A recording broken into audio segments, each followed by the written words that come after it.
Inshallah se ako prish pushimin. Tek kur I kreu punët në parti, erdhi në kuvend. Tu kryetari legislativit Kadri Veseli u shfaq për të mbajtur takimin e kryesisë. Sa përfundoi mbledhjat që zgjati më shumë se një orë, Veseli njoftoi se u mor vendim që me 3 gusht në sallën alternative të mbahet një debat për demarkacionin. Aty argumentet e tyre rreth vijës së kontestuar kufitare mes Kosovës e Malit të Zi në pranitë të deputetëve, shoqërisë civile, mediave, do t'i ndeshin komisioni shtetëror që ka kryer këtë punë dhe ekspertët e fushës. Çdo që tjetë më mirë është vonë se sa kur, e mira është se do të ndodhë që do të bisedohet lirshëm, aty do të shprehen opinionet, mendimet. Ju duhet ta keni parasysh më së rëndësia në këtë proces nuk është vetëm shënimi I kufive, është rritja e kompetencës.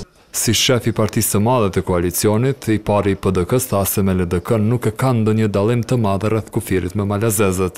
Por se për dallim nga disa eksponentë të koalicionit që e duan demarkacionin shpejt të kryer, kreu I kuvendit tani thotë se duhet kohë. Vendimarrja jonë, Kuvendi I Republikës Kosovës do të jetë në interesat territorit këtij shteti edhe në interesat pronësore qytetarëve tonë. S'kemi nevojë për të banuar, po një të guas për të ngutur për të bërë hapa cilat mund në kthejnë një moment mrapa. Vendimit për tryezën e demarkacionit për fillim ngushti u gëzua përfaqësuesja vetme e opozitës në mbledhjen e kryesisë, Aida Dërgutje vetëvendosjes. Kjo shpreson në ujdi të re.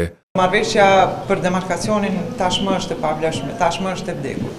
Dhe ky debat mbasi do të ndihmonte, siç e thash, formësimin e opinionit tek deputetët e shumicës parlamentare, të cilët deri më tani nuk janë deklaruar për këtë çështje. Por e pasqaruar mbeti se nëse tryeza për demarkacionin është në pajtim me rregulloren e punës së kuvendit dhe nëse ky institucion do të jetë në pushim deri më 3 dhe 4 gusht, kjo pasi që në datën e fundit është thirrë seancë plenare e rregullt.